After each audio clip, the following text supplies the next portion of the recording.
तो नमस्कार, मैं हूं शीतला तिवारी। दोस्तों, एक बार फिर उत्तर प्रदेश समेत जो है दिल्ली की जो राजनीति है वह अब करवट लेने वाली है। करवट लेने का मतलब आप समझ लीजिए कि जहां 17 सितंबर 2025 में माननीय नरेंद्र मोदी देश के यशस्वी प्रधानमंत्री का बर्थडे यानी जो है 75वां जन्मदिन है, और वहीं जो है 11 सितंबर 2025 को जो है आपके जन्मदिन है आरएसएस प्रमुख मोहन भागवत का।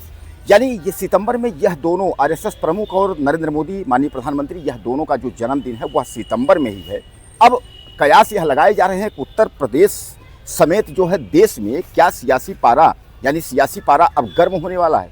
क्या अब ऐसी स्थिति में जो है ऐसा कुछ होगा कि जिससे कि लोग यह समझेंगे कि इतिहास जो है यह पलटने वाला है। यानी सितंबर में क्या कोई जो है इतिहास लिखने वाला है, देश को नया प्रधानमंत्री बनने वाला है, इसमें तमाम सवाल खड़े हैं। और मैं आपको बता दूं, उस रेस में भी अगर जिनके नाम हैं प्रधानमंत्री की रेस में, तो प्रधानमंत्री के रेस में जो है 2-3 नाम हैं। 2-3 नामों में जो है एक नाम जो है नितिन गडकरी जी का है, एक नाम जो है अमित शाह जी का है, और एक नाम जो है वह योगी आदित्यनाथ जी का है। यानी यह तीनों नाम जो है वह देश के प्रधानमंत्री के जो है क्रमशः श्रेणी में है। अब इसमें बाजी कौन मारता है, यानी कहने का तात्पर्य यह है कि देश का अगला पीएम कौन बनता है, इसमें तमाम लोगों को जो है आपस में जो है एक तरीके से कमेंट, और लोग जो है तमाम जानना चाहते हैं, लोगों की इच्छा है कि अगला प्रधानमंत्री कौन बनेगा। इसको लेकर के जो है तमाम सरगर्मियां तेज हैं। तो कुल मिलाकर के आप समझ लीजिए कि जहां कुछ लोगों का और सूत्रों का यह कहना है, कभी धनखड़ ने इस्तीफा दिया, यानी अब जो है धनखड़ के इस्तीफा देने के बाद जो है उपराष्ट्रपति का पद खाली है। अब उपराष्ट्रपति जो है ऐसे में कौन बनता है, इसको लेकर के कयास लगाए जा रहे हैं। तो मैं आपको बता दूं कि आप आश्चर्य पड़ जाएंगे। बीजेपी ने एक सांकेतिक तौर पे कहा है कि महिला उपराष्ट्रपति बनने जा रही है। तो अगर महिला एक राष्ट्रपति बनी है तो क्या मायावती की तरफ इशारा तो नहीं है? आपको याद आ गया होगा 2017 का चुनाव, कि 2017 में हवा ऐसा उड़ा था कि मायावती जो है राष्ट्रपति बनने वाली है, लेकिन ऐसा कुछ नहीं हुआ। उसके बाद फिर गेम पलटा। आपने देखा कि 2017 के बाद बीएसपी की जो वोट बैंक थी वह धीरे धीरे जो है बीजेपी में कन्वर्ट हुई।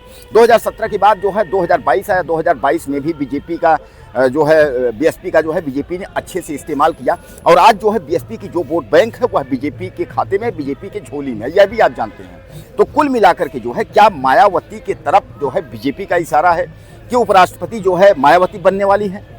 ऐसा जो है अंदर की जो बातें हैं वह बहुत खुल करके आ रही हैं। बहुत लोग जो है, इसलिए कि अभी तक तो उपराष्ट्रपति के लिए तमाम कयास लगाए जाते रहे थे। योगी आदित्यनाथ का भी जिक्र हुआ था, शिवराज सिंह चौहान का भी जिक्र हुआ था, राजनाथ सिंह का भी जिक्र हुआ था, कई लोगों का जिक्र हुआ था। लेकिन अब जो है जब महिला का नाम आ रहा है कि कोई महिला बनने वाली है, ऐसे में जो है मायावती का नाम आ रहा है कि क्या एक जो है राष्ट्रपति पहले जो है ऑलरेडी द्रौपदी मुर्मू हैं, अब उनके बाद क्या जो है सुश्री मायावती बहन जी, उनको जो है उपराष्ट्रपति का दर्जा मिलेगा या उपराष्ट्रपति वह बनेगी? यानी इस तरीके का जो है सवाल तमाम जो है आपके सामने खड़े हैं।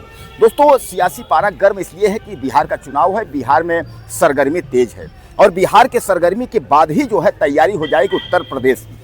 तो उत्तर प्रदेश की अगर तैयारी हो जाएगी तो उसमें सामान्य बात है कि यह देखना होगा कि इस बार का जो सीटें हैं और इस बार की जो चुनाव है वह दूसरे हिसाब से होगी। कारण ये है, इस बार जो है उत्तर प्रदेश में दूसरी बार जो है आपका बीजेपी की गवर्नमेंट है, और उत्तर प्रदेश में दूसरी बार बीजेपी की गवर्नमेंट है। तो क्या जैसे देश में तीसरी बार बीजेपी की गवर्नमेंट है, तो क्या हैट्रिक की स्थिति जो है उत्तर प्रदेश में बनती है? और अगर उत्तर प्रदेश में हैट्रिक की स्थिति बनती है तो मुख्यमंत्री का दावेदार कौन होगा? जैसा कि आप जान रहे हैं कि योगी आदित्यनाथ को लेकर के जो है तमाम कयास यह भी लगाए जा रहे हैं। योगी आदित्यनाथ जो है अब मुख्यमंत्री पद पर जो है वह नहीं रहेंगे, यानी यह कहा जा रहा है कि मुख्यमंत्री बदला जाएगा, कोई नया मुख्यमंत्री होगा। तो ऐसे में अगर कोई नया मुख्यमंत्री होता है तो वह नया मुख्यमंत्री कौन होता है? यानी योगी आदित्यनाथ अगर कुर्सी छोड़ते हैं तो नए मुख्यमंत्री के तहत केशव प्रसाद मौर्य को मिलता है, ब्रजेश पाठक जी को मिलता है, या कोई तीसरा जो है उड़न टप्पू उड़ करके ऊपर से जो है जिसको हम और आप कोई नहीं जानते हैं वह जो है मुख्यमंत्री बनता है। यानी उत्तर प्रदेश की भी सरगर्मी जो है बढ़ने वाली है, क्योंकि चुनाव के पहले जो है कुछ न कुछ जो है रणनीति होगी।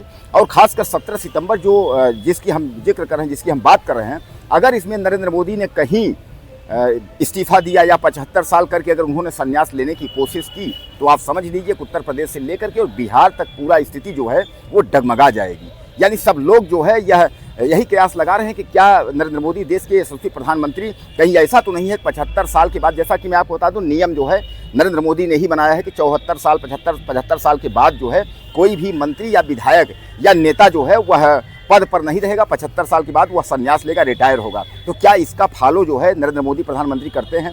इसका फॉलो आरएसएस मोहन भागवत जी करते हैं? अगर आरएसएस मोहन भागवत और नरेंद्र मोदी फॉलो करते हैं तो देश का जो सियासी पारा है, राजनीति का जो गर्माहट है, वह पूरे देश और प्रदेश में जो है एक बार सरगर्मी बढ़ जाएगी। और सरगर्मी इस बात को लेकर के बढ़ जाएगी, कौन बनेगा देश का प्रधानमंत्री, कौन बनेगा उपराष्ट्रपति, कौन बनेगा जो है उत्तर प्रदेश का मुख्यमंत्री। यानी सारा जो राजनीति का जो खेला, जो बीजेपी के सारे जो तमाम अच्छे अच्छे पदों पर, सीटों पर बैठे हैं, सब कुछ बदल जाएगा और उत्तर प्रदेश को एक नया मुख्यमंत्री मिलेगा, जहां देश को एक प्रधानमंत्री मिलेगा। अब देखना यह है कि 17 तारीख के बाद होता क्या है, यानी 17 जुलाई जो है सितंबर 2025 को मोदी के जन्मदिन के बाद जो है क्या फैसला बीजेपी लेती है या क्या फैसला जो है नरेंद्र मोदी या अमित शाह लेते हैं, यह भी देखना होगा। दोस्तों, आपको क्या लगता है? अपनी राय मुझे दीजिएगा और चैनल को सब्सक्राइब करें। अगली वीडियो फिर मिलते हैं।